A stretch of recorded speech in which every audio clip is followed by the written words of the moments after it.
Go ahead, Adam. Yep. All right, Chairman Frank Langio, Here. Lenny Tubbs, Here. Nelson Graca said he would probably not be attendance or late, so he'll be absent for now. Sandra Capola, Here. Corey Whiteside, Here. Ryan Zellick, Here. Hunter Mathena. Didn't hear from him. Absent. And then Christine Mazzotta. She also would not be able to make it. Okay, we have a full quorum.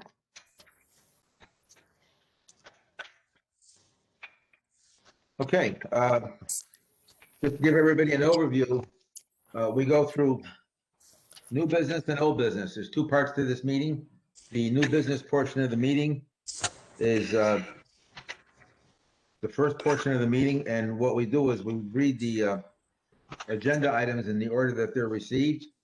And once we read the first agenda item, if you see your agenda, you're asked to state your name, provide some background on your application for a variance, provide some information on the hardship for the variance, and also any other information that you want to provide should be provided during the new business portion of the meeting. Once we go through the variance application and go through the discussion, we'll close that part of the hearing. And once we hear all the applications, we'll go into old business and vote on the applications that we heard during the new business portion of the meeting. Hopefully that's clear. I hope, if there's any questions, stop me. Don't worry about that. But one thing I want to mention is that we can't introduce any new information during the old business portion of the meeting. The second half of the meeting is just for the board members to vote on the applications that they've heard. And again, it's imperative that we, if we need to get any information out on the table, it needs to be done during the new business portion of the meeting. And again, once the applications are heard, we'll close the hearing on the application, and we won't be able to reopen it. That's why we close the hearing on the application in the new business portion of the meeting. With that said, does anybody have any questions? If not, I'll go into the first item on the agenda, and that item is Quick. Yes. This is Adam. So just two other minor administrative points. Obviously, this meeting is being held via WebEx only. All the materials for the meeting have been posted to the website, for the town website, for this meeting item, the apps, applications, etc. And then just as for those that joined recently or joined late a little bit, every time you speak, please announce yourself and mute your mic when not speaking to avoid feedback. Sounds pretty good so far, but just a point of courtesy. Thank you, Adam. Maureen did mention that if you're going to speak, state your name just for the record, so that it's recorded in the minutes. With that said, I guess we can go into the first agenda item. Does anybody have any other questions? If not, first agenda item is ZBA 2021-03, 0 Berlin Turnpike, map 10-2, block 83, lots 12, 7333, 12, 7334, 13A, 13C, 7509, 13C, 7510, aka 404 Berlin Turnpike. BT 2008 LLC, Peter Daddio, managing member of the Daddio Family Limited Liability Company, member of BT 2008 LLC, is requesting a motor vehicle use location approval for a gasoline filling station per Berlin zoning regulation 11R. The properties are owned by BT 2008 LLC, and the gasoline filling station is being proposed as a component of a proposed mixed-use development. This is continued from January 26, 2021. Not sure if anybody is speaking for this application.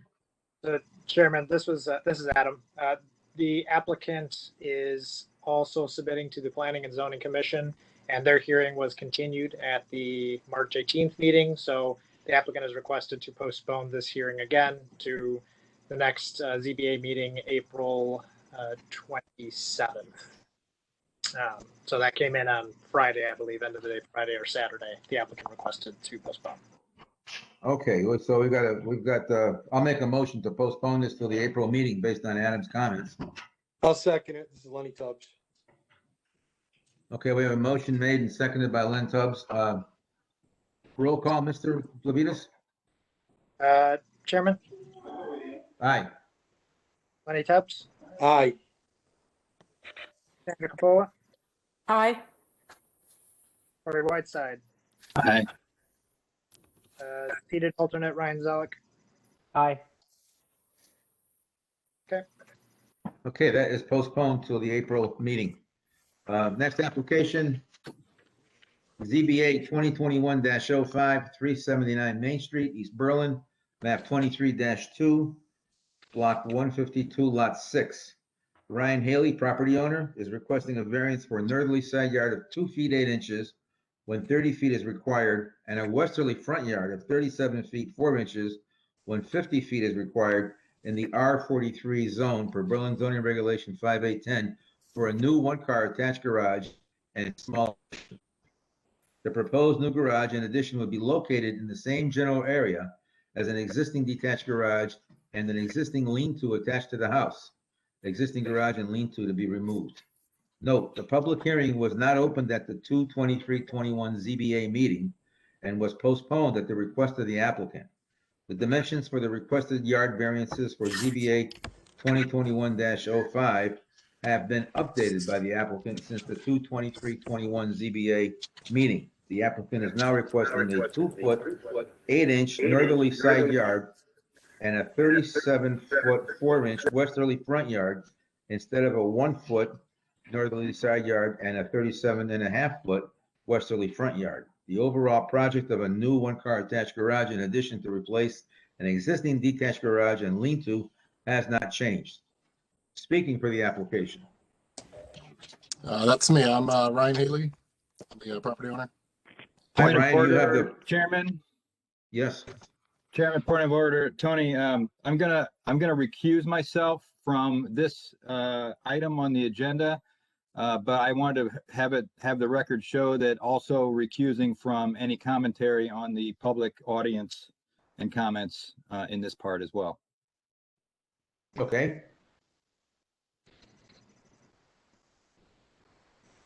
Any other comments? Mr. Haley, you have the floor.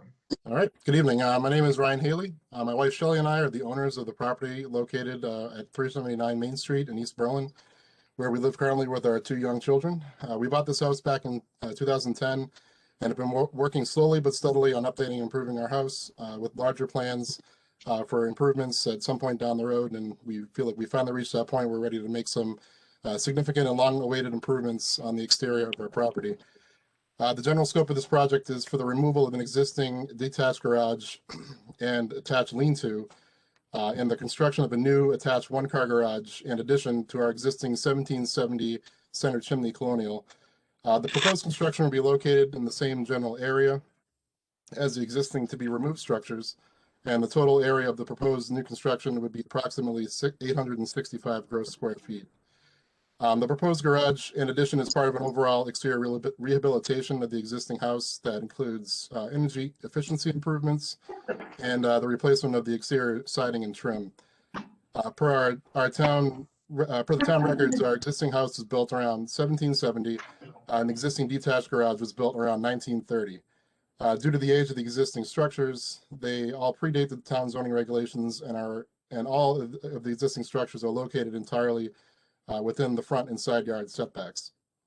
At its closest point, the existing garage is located 2'6" from the property line currently. We're proposing to construct a new garage located in the same general area, but slightly shifted and pivoted away from the northern property line, with the closest point of the proposed garage located 2'8" away from the property line. The design we originally submitted with our application included a much larger garage that pushed the closest point of the proposed garage to within 1 foot of the property line. However, in consideration of the letters we received from our neighbors, we reevaluated the proposed design and reduced the size of the proposed garage by 122 square feet. The size of the proposed garage is the product of the required width of a standard overhead garage door, adequate in size to accommodate our family vehicle, plus buffer space on each side to permit entry and egress from the vehicle and circulation around the vehicle when it's parked inside the garage. The depth of the garage is driven by the length of the vehicle plus circulation space around the front and back of the vehicle. The garage also includes limited space on the east side to be used for storage of our lawn tractor, along with some other items that are typically stored in a garage. Due to the size and proportions of our existing garage, it is not suitable for accommodating the storage of a modern vehicle, which is why we're looking to upgrade to a new garage. Preserving the character and use of our existing backyard has been one of our primary design objectives for this proposed project. Our backyard is what drew us in and sold us on buying our house, and it was by far the most beautiful, open, and natural backyard space that we saw during our house search. And we have done very little to disturb the character of the backyard over the past 10 years that we've lived here and as the current stewards of this historic property. In terms of the hardship, we're bringing this project before the ZBA to seek a variance for the front and side yard setback requirements due to its unique and challenging conditions of the property and our desire to continue using the land as it is currently used, including maintaining use of the existing driveway as the main arrival and entry point to the property and to minimize any impact on our backyard. As mentioned before, the existing structures predate the zoning regulations, with the existing house being present in its current location for over 250 years.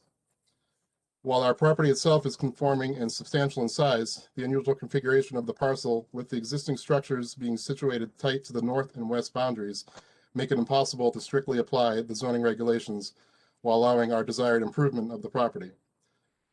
Due to the house's location within the existing front and side yard setback areas, there aren't any opportunities for adding on to the house without building within a portion of either the front or side yard areas, or in this case, both.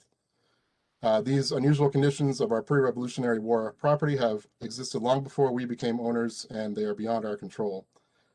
Similar conditions do not appear to be present anywhere else in the adjacent properties within this zone, based on the Berlin GIS mapping of the R43 zone in East Berlin, with the exception of possibly our neighbor to the south, where the house appears to encroach a 30-foot setback with a large open space to the south of the existing structure.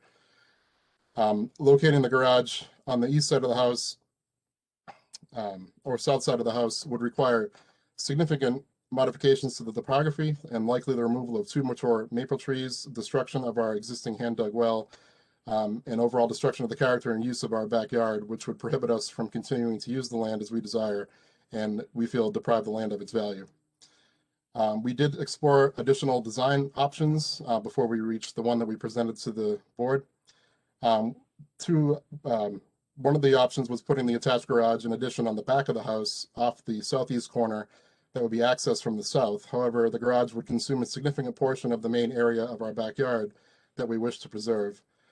This option would also require a new access driveway that would end up being routed through the middle of our backyard, which would destroy our ability to continue using the land as we desire. The approach would also require the destruction of our existing hand-dug well, relocation of our existing sanitary sewer piping, significant modifications to the topography, and jeopardize the well-being and possible removal of the 2 mature maple trees in our yard. In the interest of minimizing impact on our backyard, we also looked at another option that would locate the garage behind the house on the north side, which would allow us to maintain use of our existing driveway by extending it east along the property line to the new garage behind the property, which would the doors would face north. However, this option was not feasible as we were unable to achieve a turning radius required to maneuver a vehicle up the driveway and turn it to align it properly to enter the garage. In order to achieve the required turning radius, the garage would need to be pushed all the way to the south side of our existing house, which ended up consuming the majority of our outdoor yard space that we sought to preserve, as we had already ruled out via the first option we explored. In addition to completely destroying the way we would wish to use the yard, this option would have also required the elimination of existing vegetable garden with 10+ years of tended soil, significantly reduced natural daylighting, possibly eliminated natural daylighting into the eastern side of our house, required relocation of the existing sanitary sewer piping, jeopardized well-being of our existing maple trees that we wish to preserve, required removal of existing trees along the northern property line, which we felt would be negatively viewed by our neighbors to the north. We also felt that this option would compromise sightlines from our house to the remainder of our backyard, which would pose a health and safety risk to our well-being to our two young kids while they're playing in the yard if we were to maintain visual on them outside from the house. In summary, the design presented with this application is a low-impact approach at achieving our design goals of a garage and addition while preserving the existing use and historic character of our property. While the proposed garage is larger than the existing, the alignment of the proposed garage allows for increased space between the garage and the north property line. Currently, as proposed, the northwest corner would be 5'3" away from the property line, where it's currently 2'6", and the northeast corner would be at 2'8", where it's currently at 3'1". The resulting side yard area adjacent to the proposed garage would be would provide sufficient access for maintenance and upkeep of the garage. And the remaining side yard would not be used to access the backyard area, as there is an existing fence that would remain and would prevent access around that's the north side of the garage. The backyard would either be accessed through the new garage, through the house, or through an existing gate near the southeast corner of the house. That's basic overview of the project. Any questions?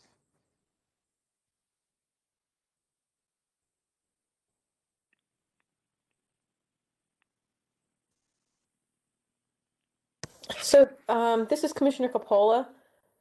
Question I have is, could it not have been put on the same footing so you at least aren't changing the current footprint of what's there? You know, I see it on the map with the proposed versus the current, and could it still follow the same structure line as far as that one side of the garage? Yeah, we're not sure exactly what the existing foundation or footing situation is below the existing garage. It appears to be sitting on the floor that's sitting on some blocks.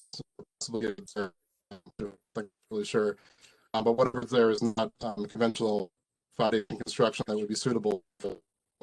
So we ruled that out. And also, in order to make the new construction align with the house, it required shifting it over, and which was part of the process of finding a way to connect the new garage to the existing house without disturbing much of the existing layout on the first floor. Well, actually, from what I see, your proposed garage is actually a little bit better from a variance perspective than the existing garage, as far as the west side is concerned. Yeah, Because- that's the north side. But yeah, we felt it was moving the garage. You know, we're moving the garage further away from the property line. We're increasing the distance. It is a larger garage, but you know, it's what's required to accommodate a vehicle these days. But you're still maintaining that 2'8" on the back, and in the front, you've got a little bit better. You got about 3'3", you said? 5'3" in the front. I'm sorry, 5'3". I couldn't see that. I'm sorry. That's okay. So you're talking about a couple of feet of, well, your existing garage encroaches the property line more than the proposed garage on they said the north side. Correct. On the south side, or the setback on the back is, I mean, the issue was the property line, I think, to your neighbor on the north. Yeah, if I originally, recall. originally the garage the design we had submitted in our original application had that top left corner on the view you're seeing right now, had it 1 foot from the property line, and we reconfigured the garage and reduced the size so that the distance increased to 2'8", which is 2 inches further away than the closest corner of the existing garage. Okay, I see what you're saying. And the rest of the addition stays pretty much the same. Yeah, nothing else changed there from the original application. Okay, gotcha. Okay, I don't have any more questions. This is Lenny Tubbs. I think what Commissioner Capola was saying is, why can't you use the same footprint, whether you use the foundation that's there right now, but keep it in that same footprint? Is that correct, Sandy? Sorry, yes, correct. She's not saying use the same foundation. She's saying use the same footprint. Correct. Yeah, I mean, we looked at that, but ultimately the alignment of the garage, right now it's not aligned with the house, so it's kind of kicked off to the side. And we just felt that the proposed layout that we're showing here accomplishes two objectives for us, which was one, moving the new garage away from the property line, and then two, aligning it such that it flows better from the existing house to the proposed addition and garage, which makes construction, a lot, not easier, but more straightforward. It's just more conventional way of doing it. And it kind of keeps with the character of the house too. You don't typically see structures that are attached skewed off to the side, which would appear odd from a, aesthetic standpoint. Thank you. Yep.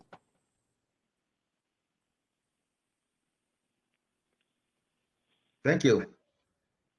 Thank you. Any other questions? This is Tom Vincent. I'm the attorney for Dorothy Warren, the abutter to the north. And I just emailed a letter to Mr. Levitas that he knew was going to be coming down. And I would like to read it into the record at some point when it's appropriate. Go right ahead, Attorney Vincent. Thank you very much. And this is Adam. I have the letter you just emailed me. I have it up on the screen for those with the video. They can see it. So as you're reading, they can follow along. Great. All right. Members of the Zoning Board of Appeals, I represent Dorothy Warren, a 98-year-old woman who owns and has resided at 369 Main Street, East Berlin, for more than 57 years. Mrs. Warren's residence abuts the Haley property to the north, and this is a supplement to my previous letter to the Zoning Board of Appeals dated February 20th, 2021, to address issues raised by the applicant's revised application for variances. And then opposition to revised application for variances. On behalf of Mrs. Warren, we oppose the applicant's request for the granting of variances that would permit the Haleys to tear down an existing non-conforming garage located close to my client's property line and configure a significantly larger garage less than 3 feet from the property line in an R43 zone. The Haley property is over 1¼ acres and has ample room and suitable topography to enable the applicant to construct the desired alterations in a location and in a manner that does not extend or increase the nonconformity. The applicant's revised claim of hardship is based on his stated desire to continue his desired use of the land by preserving our backyard, mature trees, and existing hand-dug well, and to maintain our desired use of the existing driveway and main entry points to the property. Translation, although I've got hundreds of feet of land behind my house upon which to put a new garage that would allow me to maintain our desired use of the existing driveway and main entry points to my property, the garage I propose to build is so big it might cut back on my beautiful view.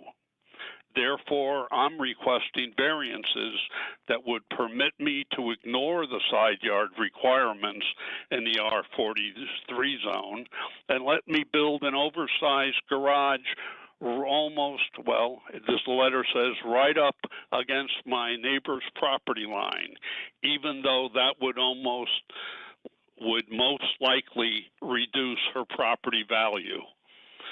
The Berlin Zoning Board of Appeals is Dorothy Warren's only source of protection, and we therefore request that you deny the applications for variances. Summary of applicant's proposal.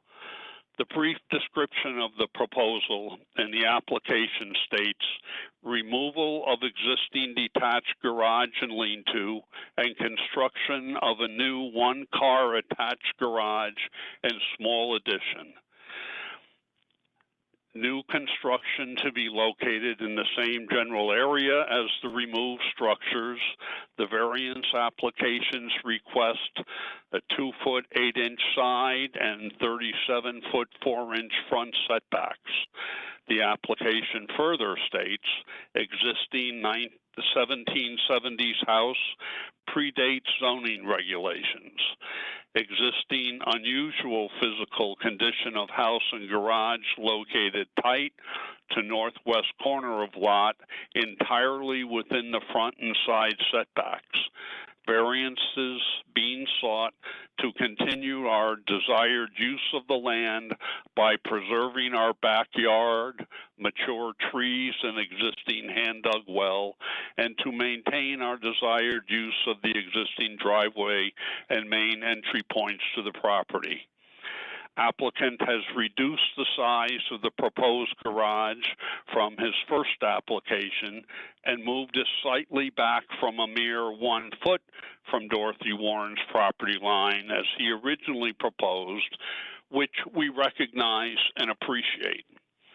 However, the current garage is 270 square feet and is located 2.5 feet from Mrs. Warren's property line.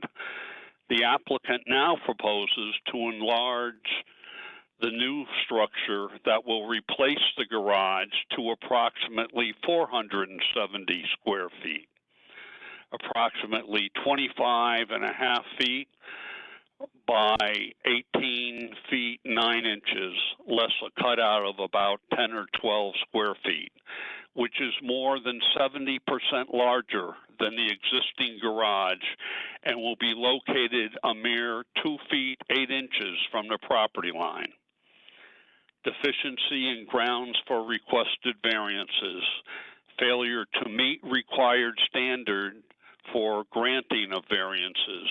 1, there is no hardship. A, the Haley property has no unusual size. It's over 1 1/4 acres. It has far more land on the south side of the dwelling than on the north side where the existing driveway and garage are situated. There's no unusual shape. There's no unusual topography. Applicant appears to be attempting to argue that the desire to align the proposed new addition and garage with the existing house and existing driveway causes a hardship supporting the granting of the variances.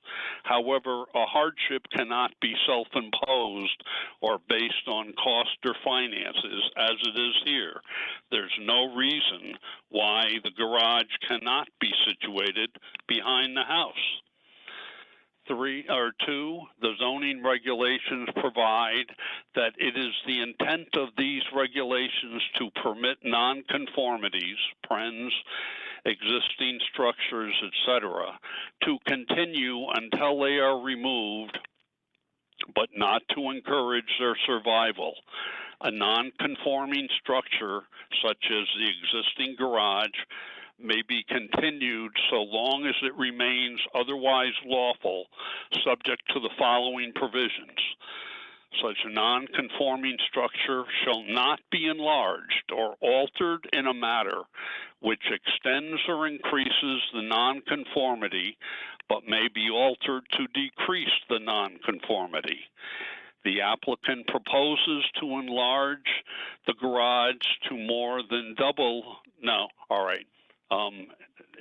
in B, this mistakenly was carried over from the first letter, and I've already said earlier that it's now going to be about 2 feet 8 inches from the property line and about 70% larger. 3, the construction of the garage structure that is located a mere 2 feet 8 inches from Mrs. property line would reduce the size of the side yard on the Haley property to 2 feet 8 inches, effectively eliminating the concept of a side yard in an I-43 zone. Anyone who has ever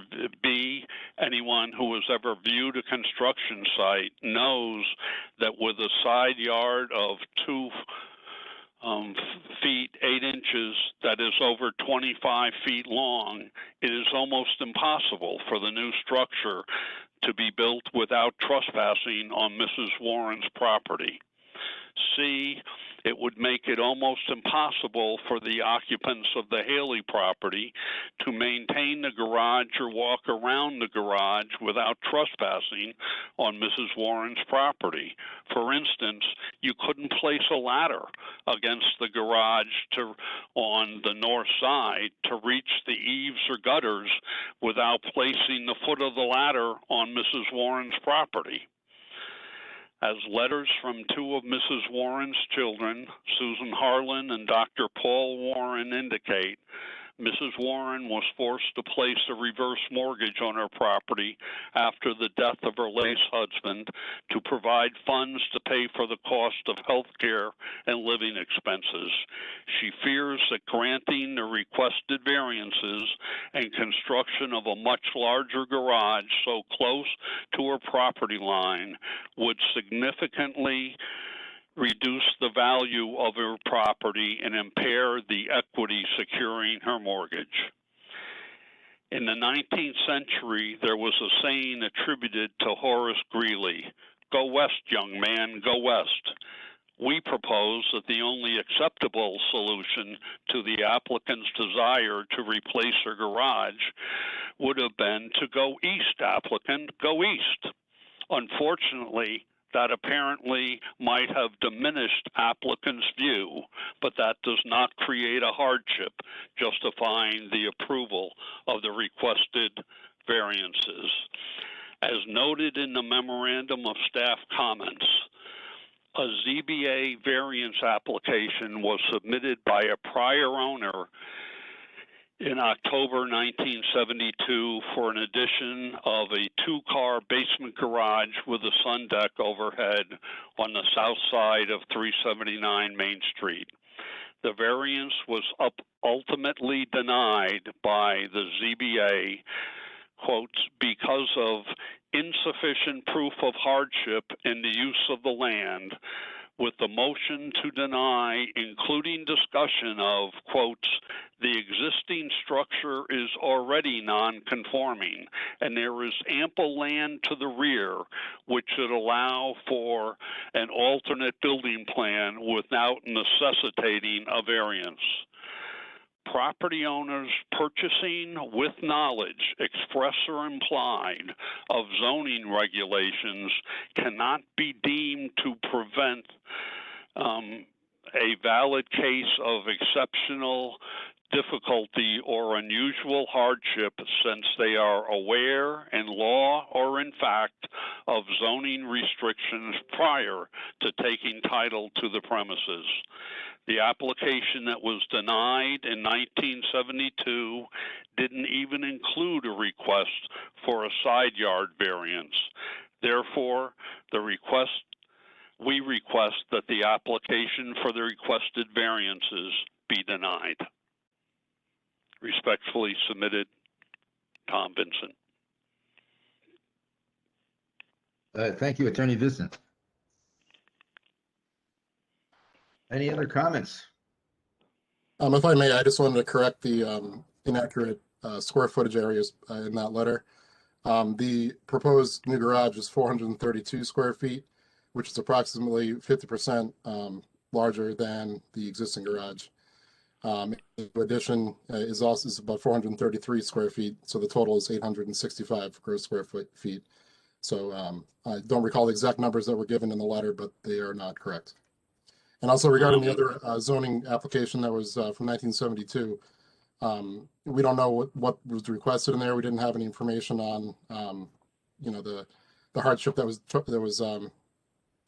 demonstrated or, relayed there. So we don't know what was, why the board found that to be not sufficient. But it's two completely different projects in my opinion. Thank you. All right, if I can comment about the supposed corrections, the distances, the size of the new garage is exactly accurate. It is exactly what the applicant submitted, and I went over it with Adam today, and he agreed. I don't want to put words in his mouth, but at least I showed him where I got the measurements from, and it amounts to an increase of over 70% in the size of the garage that is right up against my client's property. And just so that everyone understands, that is not a garage that has previously been granted a variance. It is a garage that appeared, or I'll say showed up on the assessor's records in 1930, and lore has it that it was in the rear of the property, and it was pulled forward at some time. Whether that was after zoning started or before, I have not been able to determine. Chairman, this is kind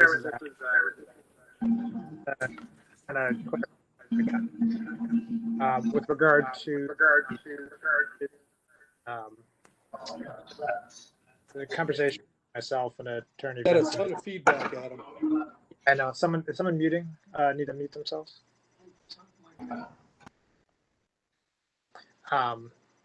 So just to clarify some of the square footages that that was discussed just now with Attorney Vincent. I spoke with him this afternoon.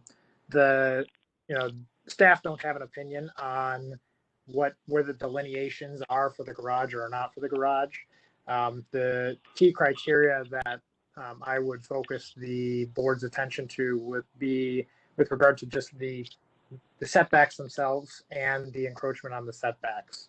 So whether or not the portion of the garage or the addition or what have you are increasing or decreasing by some percentage or another is less relevant than the nature of the structure increasing into the setbacks and the variances required therein. Variance is required because the structure is increasing in the setbacks, and that's the topic of discussion, both for the front yard and for the side yard on the north.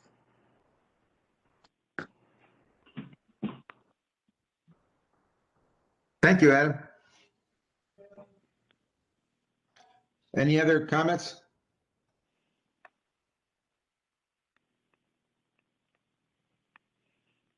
Adam, do you have any Hello, this is additional Emma staff Whiteside. comments? Oh, I'm sorry. This is Emma Emma Whiteside. Go ahead. Let me just try to mute. Can you still hear me? Sorry, I'm causing that extra noise. So this is Eva Whiteside. I live at 386 Main Street in East Berlin. I'm hopeful that the ZBA is able to approve the variance that the Haleys are requesting, especially since they've considered their options, as we've heard by Ryan earlier today. And they've appropriately resubmitted their proposal. In my opinion, it'll add significant value to our neighborhood. And I'm also hopeful that it would add significant value to Dot Warren's property versus diminish her property value. Also, just something to consider, the Haleys should not be hindered for purchasing an older home. We want young couples to buy into our town and keep up with our older and historic homes. And they should not have a hardship due to new ordinances that were placed over the existing build. They should be able to allowed to maintain the character and the footprint that existed for the garage. Thank you.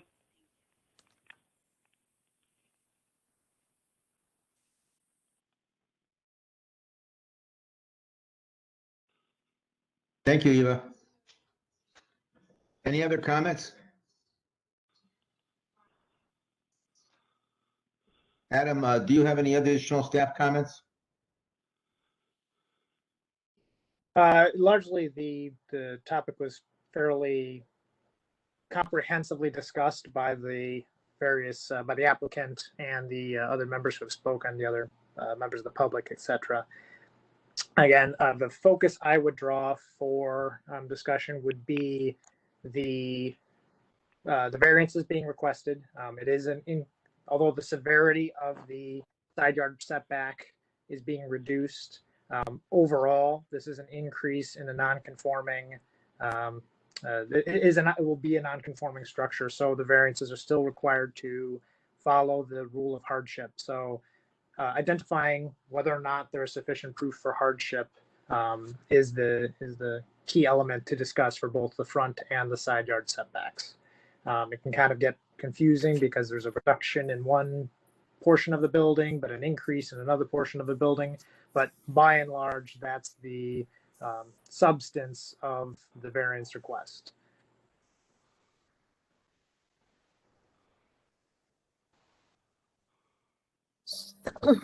So it's sorry, this is Commissioner Capola again. So it's not an odd size lot. It's not a corner lot. And it seems that it's just the fact that, you know, which I understand, you don't want to lose some of the loss of the backyard or potential, you know, have to cut down a tree. I certainly understand that, but there would be potentially other places to put the garage on the property.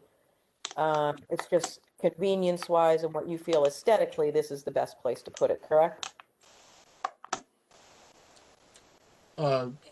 Not just convenience or aesthetics. It's, you know, how the objective here is to have an attached garage to the property that, you know, allows us to continue to use the property as we wish, as we desire, using our existing driveway and maintaining use of our existing backyard. And I'd argue that what we're proposing here is very minimal impact to our yard and to our neighbor's property.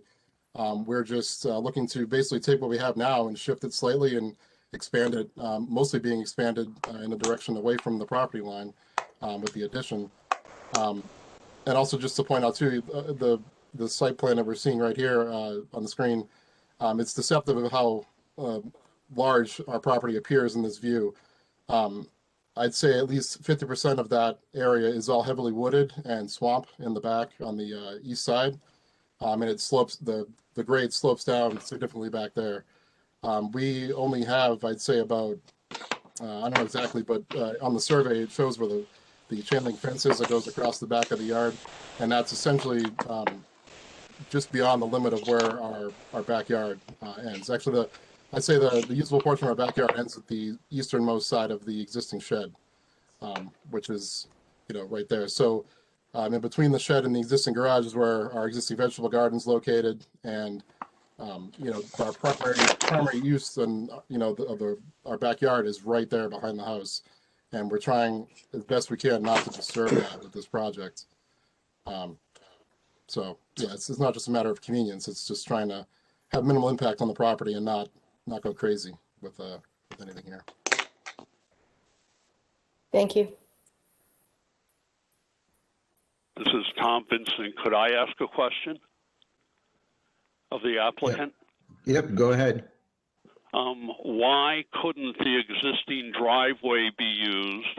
I know you addressed this at the beginning, but let me tell you, I grew up in a house where we drove up the driveway, turned around in, I guess, somewhat the backyard, but it was paved, and pulled into a garage behind the house. Now, I recognize that you're talking about a larger vehicle, but that's where we had our basketball hoop, and that's where all the neighbors came to play, and we just had a turnaround. And my practice is up in West Hartford, and there are plenty of residences where people pull up the driveway and turn left or right to an attached garage that's, I'll say, parallel basically with the street because they have to in order to meet the side yard requirements.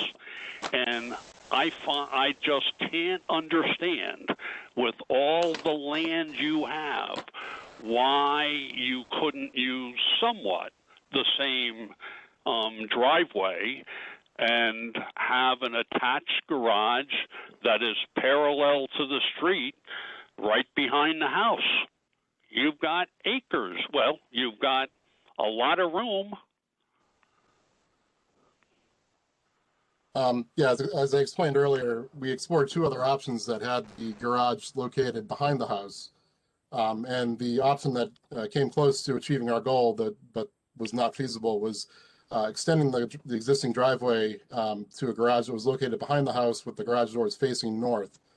But in order to get the turning radius as such that you could have a space to turn from the driveway into the garage and pull straight in without, hitting the garage would have to be pushed almost to the southernmost extreme point of the back of our house, which would then impact not only our existing sanitary piping, potentially the trees that are back there, and it would sacrifice our natural daylighting into the back of the house. And we felt that those were worthy enough that it was not a feasible solution to sacrifice those items in our property just for the sake of trying to get something to fit behind our house. That it just wasn't worth it to go that route. I've seen many a driveway and residence that would fit behind this site, behind this house, and with an ample turning radius. It makes me wonder what size vehicle you're trying to put in there. It's a standard minivan, and it's not uncommon to have a turning radius requirement like that. Can I interrupt, please? Sure.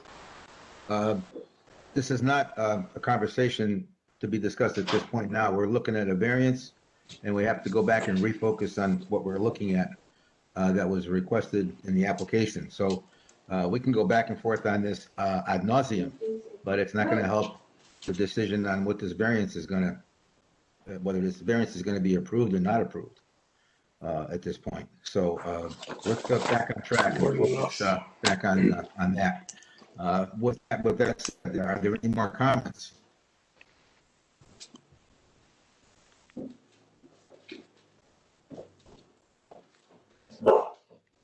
Adam, do you have any additional comments for the good of the order? No, not at this time. Okay. Well, if there are no other comments, if there's no other information to be gotten with regard to this variance, I'll make a motion to close the hearing on this application. The only other thing that I guess I missed out was we asked for staff comments. We asked for comments in favor of the application. And we also asked for comments in opposition to the application. Are there any additional comments in favor of the application? Are there any additional comments in opposition to the application before we close the application? If not, I'll make a motion to close the application for this particular close the application for this particular. I'll second it, Tony. This is Lenny Tubbs. We have a motion made and seconded. Adam, can you take a roll?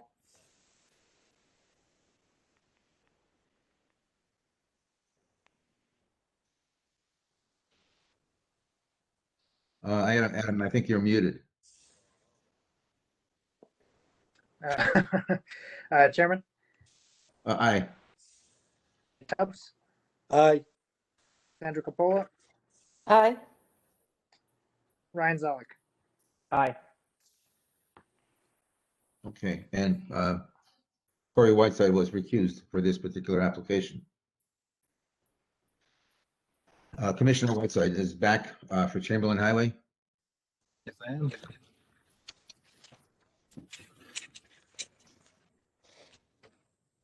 Okay,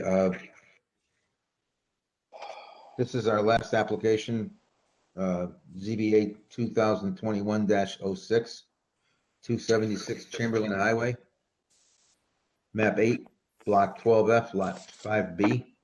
Tim Sullivan, property owner, was requesting a variance for a 6-foot tall fence in a residential front yard when up to 3 feet tall is permitted in a residential front yard per Berlin zoning regulation 4B7. The property is on a corner lot with the requested variance along West Lane.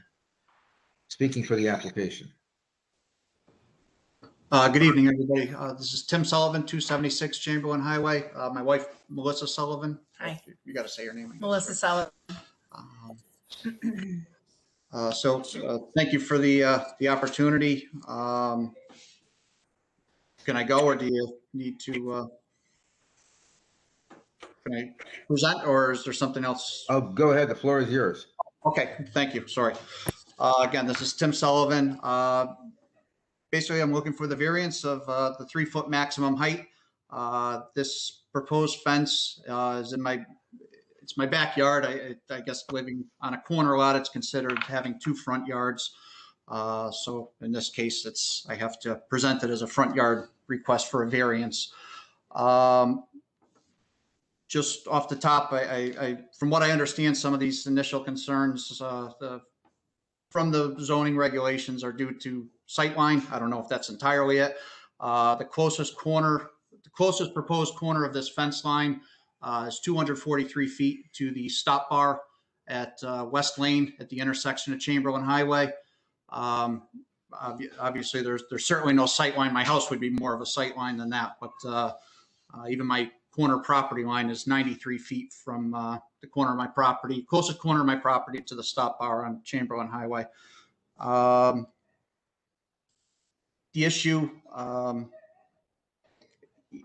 my hardship basically is I'm looking for a variance based on, obviously privacy is one for myself, as well as my neighbor to the, I guess it would be south, Thomas Sawada, who you basically can see right through into his property. But more importantly, it's for the safety and security of my family. I live here with my wife, Melissa, as I just mentioned, as well as 3 young children. West Lane has gotten to be, in the short time I've been there, between foot traffic, distracted driving, speeding. It's nothing short of a potential hazard here. We've talked to the police. They've tried to do stuff for traffic enforcement. I'm concerned my shed falls within near the property line to basically install somebody say something? I'm sorry. Oh, okay. It might have been background noise. I apologize. My shed, for that 40-foot setback, which is that dashed green line, I think, Adam, correct, is basically my shed would fall outside of it. In addition to security and safety of my family, I'm also looking to secure my shed, the break-ins through the area, between cars, sheds, getting a little out of hand, and I just want to make sure that my property is secured and my family is secured and protected, as well as guests that we have over with the kids and their friends. We've had 2 car break-ins, between 2 separate neighbors in the immediate area. Shed break-in last year. Pretty much after all that, we also had 2 balls in a little skateboard scooter thing stolen out of the yard last year, right by my shed, which that shows you the level of people we're dealing with, unfortunately, in this day and age. After that, I began calling for quotes. I started this process last year with Adam. I had some other personal medical issues, so it kind of pushed out a little bit here. So here I am now, hopefully hopefully able to get going in the spring with this project. But all I'm looking to do here is basically provide for the safety and security of my family and my property, secure my shed, make sure the kids are safe and secure, also provide privacy at the same time. As far as alternatives, I mean, a 3-foot fence does not provide security. I mean, it's just as easy for somebody to pass something over to another person if they're stealing stuff out of the shed or God forbid, trying to do anything with the kids. That's moving the fence to that 40-foot mark basically leaves the shed still vulnerable, and it reduces my usable yard space by 32%. It's that 40 feet. I think the back line is 121 feet. It worked out to about 32%. At that point, we're never going to use that area in front of the other than go into the shed to cut the lawn. Paid good money for for the house and for the taxes on the land. I'd like to be able to get full benefit of the land.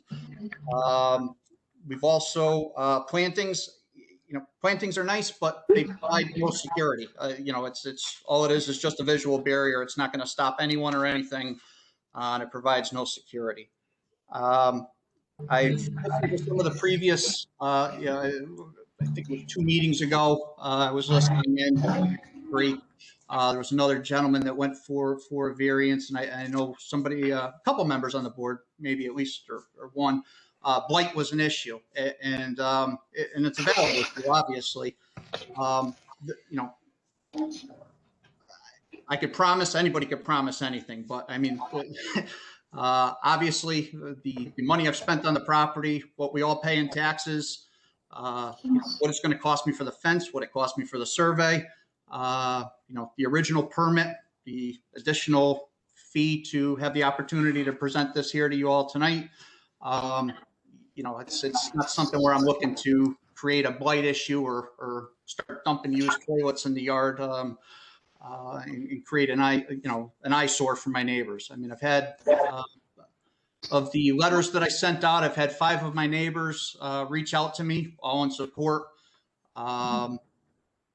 Actually, I had one offer to come to the meeting, but I think when I told him it was online, I think he got a little spooked with the online thing. I don't think he's might be a little old school for it, but I'm trying to do the right thing. It's not like I've tried to install the fence and I'm coming to you folks after the fact. Purely just looking for security of and beneficial use of my backyard for myself, my family, and our guests. I know you guys refer to it as a front yard also, but I mean, it's at the end of the day, it's a backyard. Let's see. Do you have a question? I mean, is there any questions for me? I guess before I close and ask for your support and favor.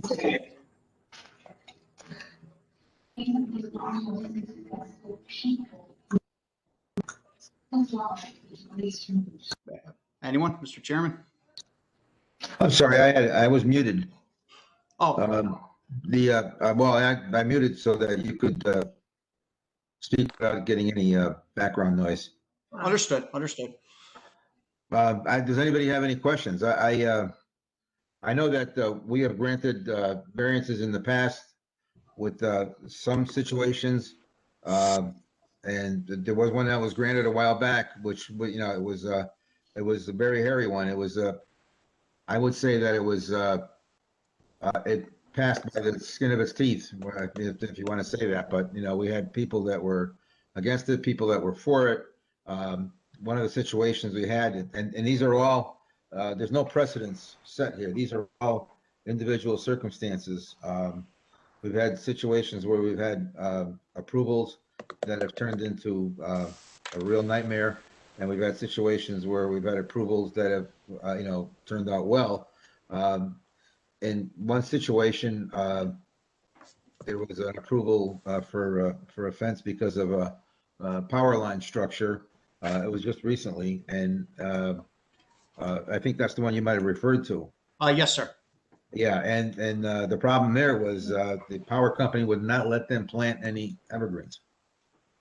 You know, I think what it was like I said, it was an individual situation that we had to look at. You know, I'm not saying that you have to plant evergreens there, but I'm saying that you've also got evergreens as an alternative for that area as well, which is something that you could consider as well. And you know, there are wholesale nurseries that sell evergreens in large amounts. As a matter of fact, I just saw one. I was I had just as an aside, I ended up with ordering like 30 evergreens for a relative of mine, and they were 4 foot high, and they were $30 a piece. They were arborvitae, but they weren't that bad to speak, and they were being used as a fence, as a border fence between a couple of properties. But anyway, with that said, I mean, every situation is different, and we try not to set precedents. We have to evaluate each situation, and our commissioners have to vote on it. Understood. Understood. So I guess I don't know if anybody has any additional questions. Mr. Chairman, if I could, the evervites or the plantings that you mentioned, I mean, that was our considerations. Grand scheme that we are looking to do that probably down the road in a couple of years on the Chamberlain Highway side of the frontage. But my concern is security. As I said, safety and security. Trees don't provide security. I mean, anybody can walk through the bushes. That's my concern. It's going to be years before they're mature enough where they're even creating any type of visual barrier, if you will, to prevent somebody from driving by and either eyeballing the property, eyeballing the shed, my family, whatever the case is. I love them, but I don't think it's not practical in my Backyard. what I'm looking to do here in this application. Mm-hmm. Where'd you find those book prices, by the way? The Site One Nursery. It's up in Winter. Okay. Siteone. There's also a lot of people who sell them online as well. The nurseries are down in the southern part of the state, but Site One is a wholesale nursery. Appreciate it. Thank you. But anyway, are there any other questions with regards to this application? It's Porter Whiteside. Just curious, Mr. Sullivan, did you, I guess your hardship that talks about thefts and criminal activity, I would have expected you to have some attached reports or other backup for that. Is that something that you had looked into, like for actual evidence, or was it just? It's basically communications with my neighbors that had the incidents happen.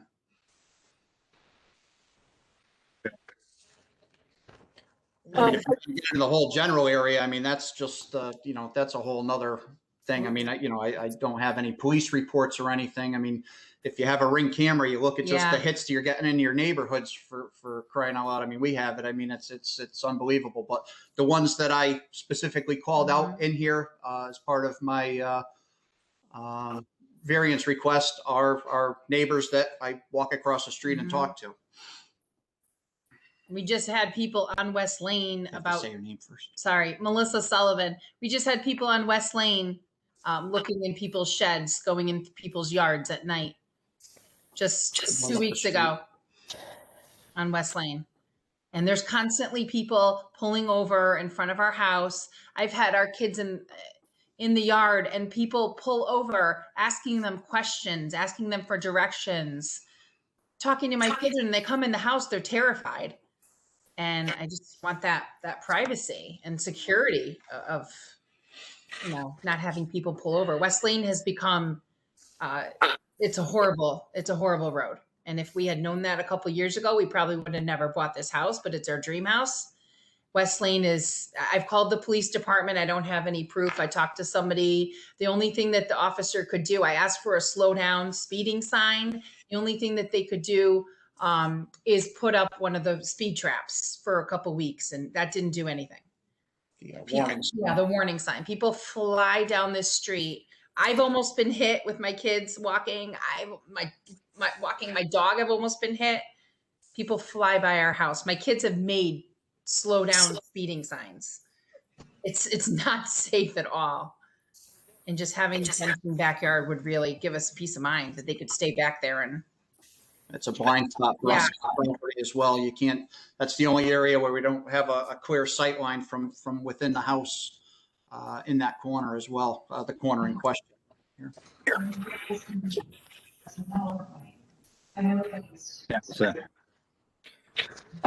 This is Commissioner Capola. Just a quick question. Have you considered at all moving the fence to the 40-foot line where you wouldn't have the setback? Have you looked at that? We have, and moving it back to the 40-foot line, as if you could see the screen right now, that dotted line that kind of, you see the shed fall just outside of it. So basically that puts the shed out of the area I would like to secure. It also reduces, our reasonable use of our backyard by about 32%, on that frontage on that back line. 40-foot back off of the 120-foot back line. It loses a lot of good area there for the family to really use. I certainly wouldn't want to play on the other side of the fence there. It defeats the whole purpose of our not argument, our request for the variance, excuse me.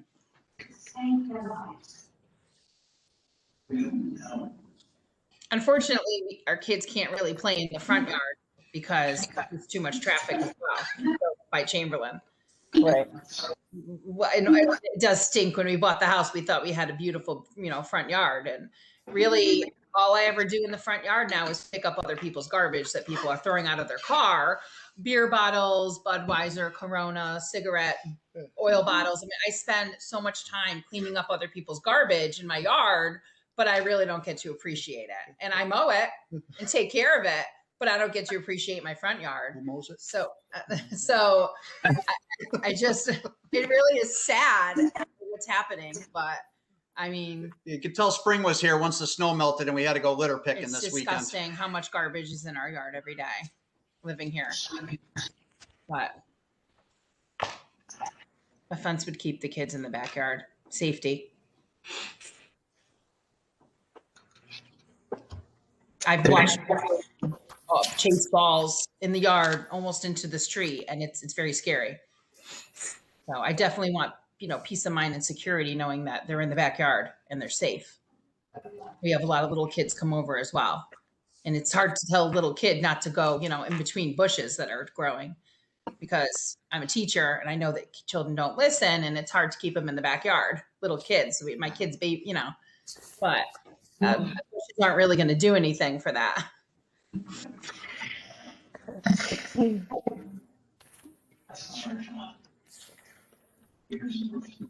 Staff comments?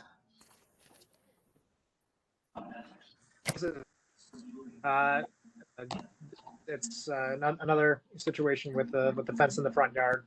Once again, the applicants explained it to staff based on staff's understanding with regard to the requirement to have the fence be at the setback line if they wanted to have 6 feet, or to have it be reduced to 3 feet if they wanted it in their current configuration under the current regs.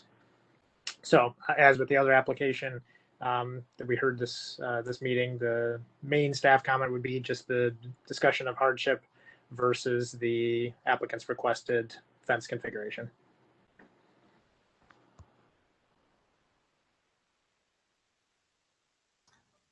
Okay. Any other comments in favor of the application? Any other comments in opposition to the application? I have to ask for both. Barring none, I have a motion to close the application. Second. Whiteside. Barry? Yes, second. I'm looking for a motion to close it, not to second it. I'll make the motion to close it. Sorry, I thought you said you motioned to close it. No, I just made I just requested to see if anybody wanted to make a motion to close it. I just wanted to to make sure that there was no other comments or no other information that needed to be disseminated. So I I asked can make that the way. motion to close. Okay, Commissioner Okay. Capola. Commissioner Capola made a motion to close and Corey made a second on that motion. Adam, could you take a roll? Yep. Chairman, Aye. Lenny Tubbs, Aye. Andrew Capola, Aye. Corey Whiteside. Corey, I didn't catch that. Aye. I got an aye. And then Ryan Zellick. Aye. Okay, that application is closed. At this point, we'll go into new business. And you all have the agenda. The first item on new business is 0 Berlin Turnpike, AKA 404 Berlin Turnpike. That particular application is be held. That application is going to be continued to the April meeting. Ryan, I'm sorry, Adam, I think you probably can help me. Is it the? Yeah, earlier you voted to postpone it to or continue it rather to the April 27th, 2021 meeting.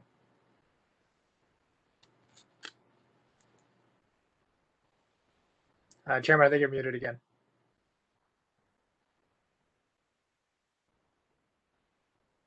I'm sorry, I just checked that. It's April 27th.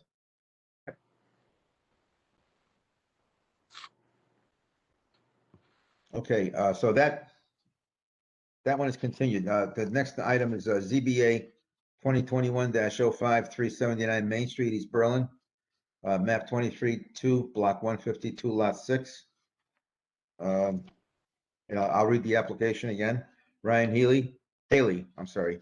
Property owner is requesting a variance for a northerly side yard of 2 feet 8 inches when 30 feet is required, and a westerly front yard of 37 feet 4 inches when 50 feet is required in the R34 zone per Berlin zoning regulation 5A10 for a new 1-car attached garage and small addition. The proposed new garage and addition would be located in the same general area as an existing detached garage and an existing lean-to attached to the house. Existing garage and lean-to to be removed. And there's a note, the public hearing was not opened at the 2/23/21 meeting and was postponed at the request of the applicant. The dimensions for the requested yard variances for ZBA 2021-05 have been updated by the applicant since the 2/23/21 ZBA meeting. The front yard, instead of a 1 foot, the applicant is now requesting a 2 foot 8 inch northerly side yard and a 37 foot 4 inch westerly front yard instead of a 1 foot northerly side yard and a 37.5 foot westerly front yard. The overall project of a new 1-car attached garage in addition to replace an existing detached garage and lean-to has not changed. Do I have a motion to approve this application?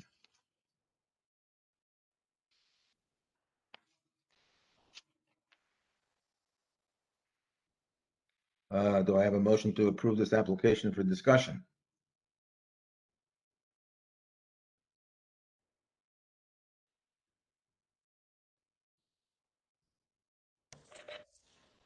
This is Lenny Tubbs. I'll move that we approve this application for discussion only. It's Ryan Zellick. I'll second that. We have a motion made and seconded. Further discussion?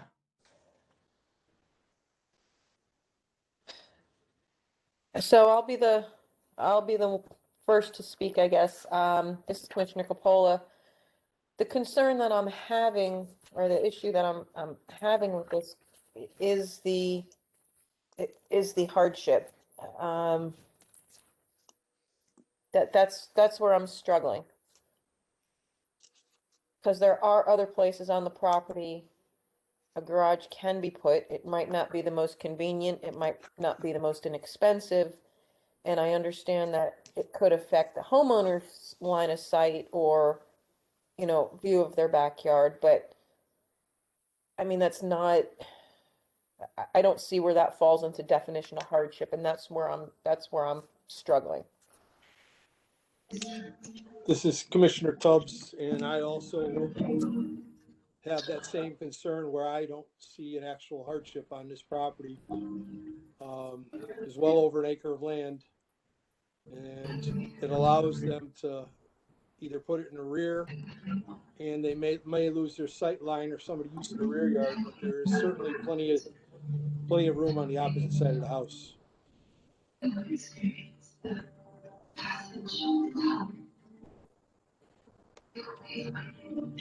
Commissioner Zellick, any comments? I guess even if they put it on the other side of the house, it'd still be within the 50-foot front setback.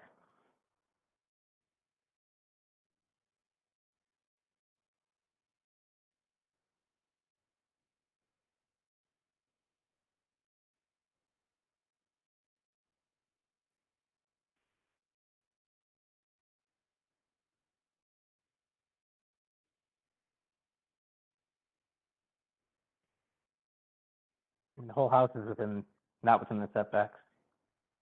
I'm sorry, you said if you put it on the other side of the house, it's within the setback.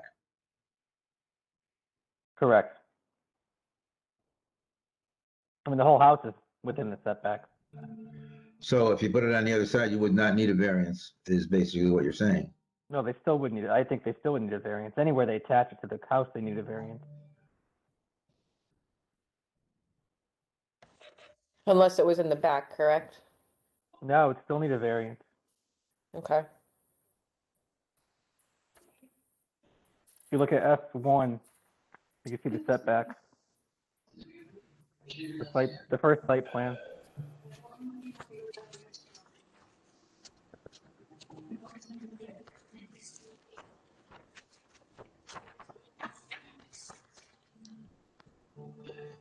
Got it. Even though it would need a variance anywhere else on the property, it certainly would be less invasive.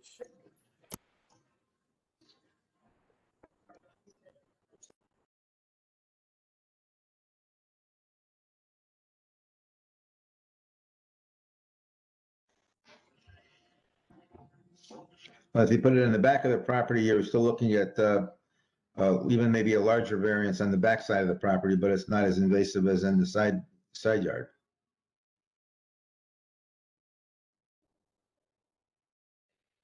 It wouldn't be a larger variance, but it would be a variance because you have a 30 and a 50-foot setback. So there would be a variance, but it definitely wouldn't be the 2 feet or 3 feet, whatever, 2 feet 8 inches that we're talking about now. And again, on a pre-existing non-conforming building. That's the other part of it we have to look at.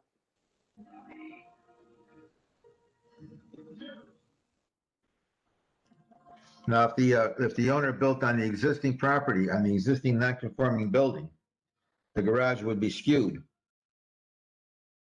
which is not it's not really a great thing to do, to skew the garage for no reason at all. But if the property, would they need a variance? I guess what I'm saying is they would not need a variance to build on the existing garage because it's pre-existing. I'd ask for clarification from staff on that. Yeah, that's what I'm kind of trying to figure out. I believe they still need a variance no matter what they do because it's a non-conforming building already. Maybe Adam, you can help us with that. This is Adam. So just to comment on just a strict regulations separate from this application, an existing non-conforming structure shall not be increased by any means in terms of without a variance, obviously, as part of the regulations. It can be reduced as part of the regulations, and that would be permissible without a variance, or without at least without a hardship-based variance. In terms of having it quote unquote exactly the same. There are provisions within our regulations that identify repair of existing residential structures. I believe it's up to 100% within the regulations. So we need to delve into specifically what they're doing. But there is a potential avenue for either a variance that might not require the proof of hardship and it's just a reduction in nonconformity, or being able to approve it without the need for a variance. It kind of comes down to a project by project basis. But if you're just going on the same exact spot, there are potential avenues for constructing that without a variance.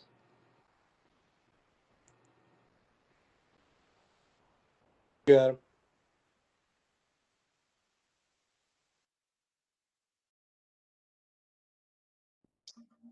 Well, okay, any other comments? And the existing garage is not big enough for a current car, is that correct?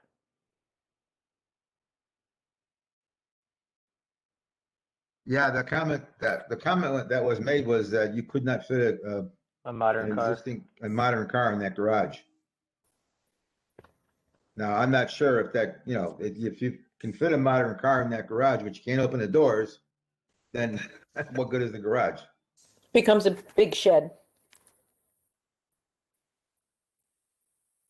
So that's a tough one. I guess that, a 270 square foot garage doesn't allow much. I mean, existing cars are about 6 by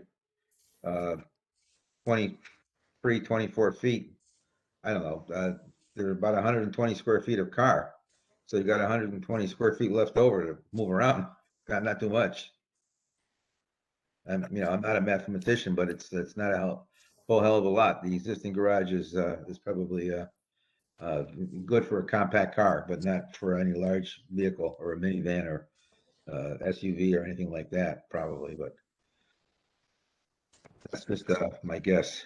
Anyway, enough discussion, I guess. It is, we made a motion made and seconded for discussion purposes.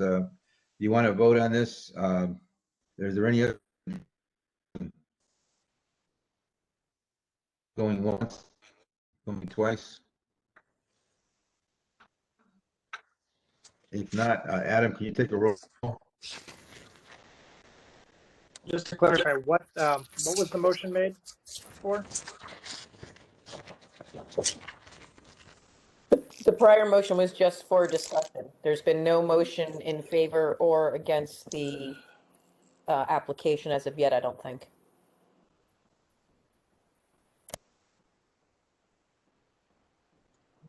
I get muted. Myself. We made a motion for discussion, and I wanted to close that motion and look for a motion to either approve or disapprove the variance.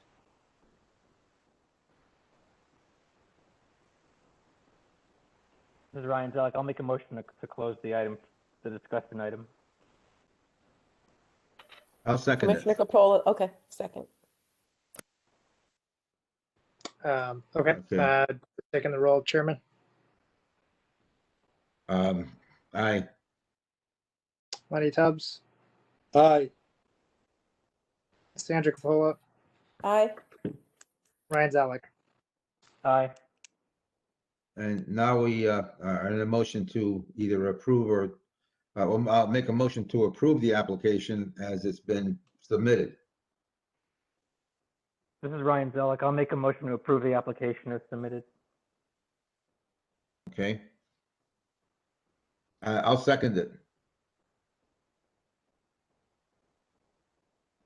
We have a motion on the floor to approve the application as has been submitted and seconded.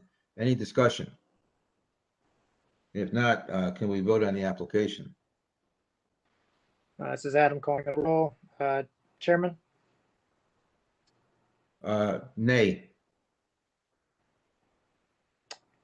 Lenny Tubbs, Nay. Sandra Capola, Nay. Ryan Zellick, Nay. Okay, the application has not been approved. I'm sorry, but it's maybe needs to go back and get reworked. Maybe Adam, you can help the applicants with that at some point in the future. if they resubmit, I will look at their application and we'll submit it before the board in the appropriate frames. Okay.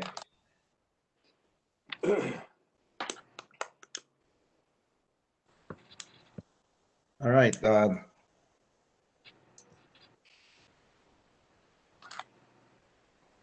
last application.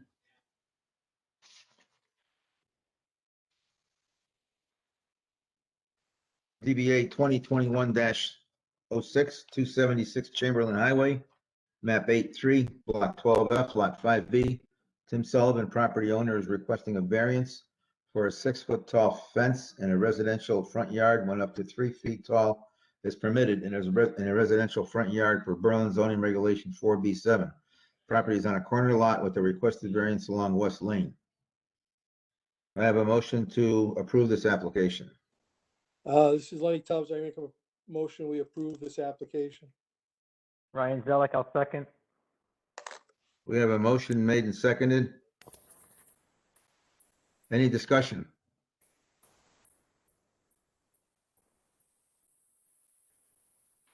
Okay, Adam, we can vote, I guess.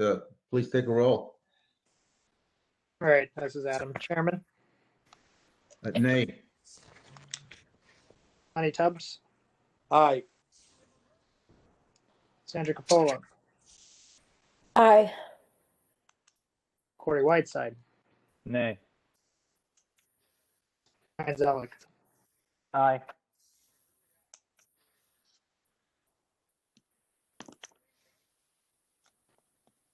so that's 3 ayes and 2 nays. Is that approved? Nah, for a variance, you need 4.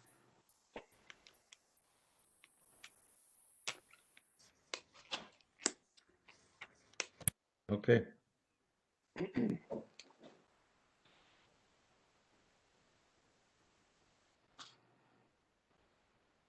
Okay, we'll have to go back and take another look at that, see what else can be done with that particular property.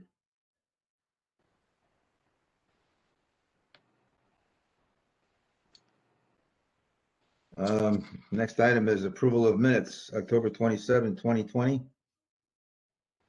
105 Kensington remand. Whiteside, Mazzata, Zellick, Capola. Whiteside, Mazzata, Zellick, Capola. Mazzata was not here. Can we approve these minutes? Yeah, you only need a majority to approve the minutes. So if Chairman, if you and Corey Whiteside and Ryan Zellick all approve or deny the minutes, then it could pass. I'll submit a motion to approve the minutes. I'll second it. Ryan. Was the second? Ryan, Yeah, Alright. Ryan will second.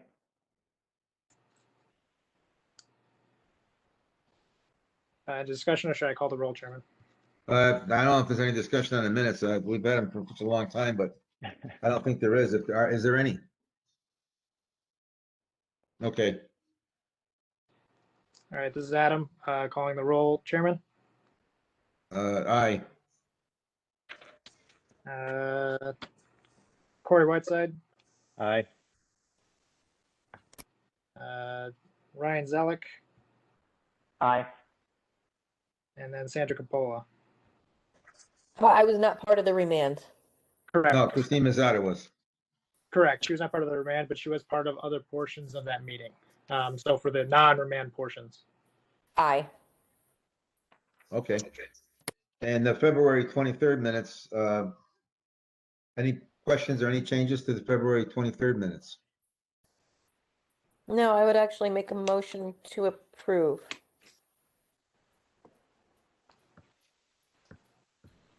I'll second it.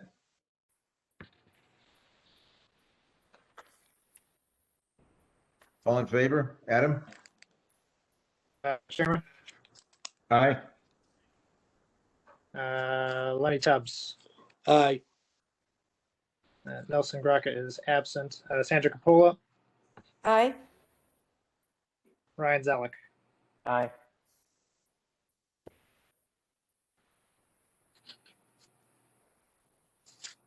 Okay, barring that, we don't have any other issues, other than, our next meeting is April 27th. Correct. This is Correct. Adam. I have one housekeeping item, if I could. Right. So there's, before the Planning and Zoning Commission, there is currently an open public hearing for a text amendment to change the regulations for gas stations. Substantially, it's affecting the 1,500 rule with a few other provisions about size of the retail stores attached to it and that sort of thing. I can email out the verbiage of the text amendment, but I just wanted to make you all aware. We had mentioned it a couple of meetings ago, I think maybe in November, but it's up before the PZC right now. So if you have any comments or what have you, where you want to email, we can include those as part of that or not at your discretion. Just one of these things to let you guys aware, since some of that is part of your purview to approve the motor vehicle use. If you can share what they're looking at, that would be great. Yep, I'll email it out after the meeting. Okay. Thank you.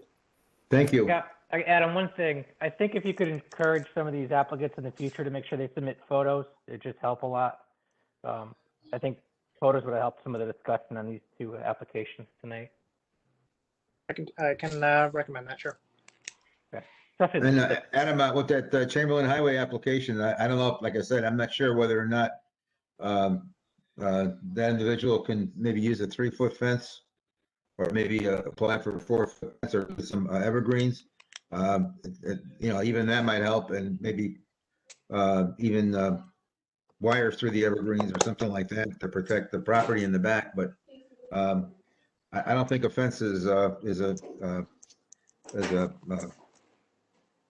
alternative for security, because fences, even 6 feet, are easy to jump over. So I mean, the security issue is something that needs to be taken care of, and with this ring stuff, something like that might be helpful. But even more security, a camera on a pole or something like that might be a good deterrent for people. I know that people on Butternut Lane have getting cars stolen on Butternut Lane, where the houses are 5 feet apart, and people break into cars on Butternut Lane. They go check and see if the cars are open. It's crazy, but I mean, Butternut Lane is not on the Chamberlain Highway. It's residential. It's down. They're doing it all over town, Tony. Yeah, so that's one issue that I don't think we're going to prevent that with a fence. I think you need more security measures for that than just a plain old fence. But like I said, I'm not sure whether or not that is something that you might be able to help the applicants with or not. But I'm just saying. This is Adam. They have an open zoning. I'm not zoning, a fencing application with us, so I need to close the loop on that. So Okay, all right. I'll be in touch with the owners. Okay, well, anyway, motion to adjourn. Anybody have anything else? I'll make a motion. We adjourn. This is Lenny Tubbs. I'll second it, Sandy. All in favor? Aye. Aye. Aye. Aye. I guess everybody's in favor. Okay, thank you. Thanks, everybody. Bye-bye. Okay, bye-bye. Thank you. You can rush to the garage tonight.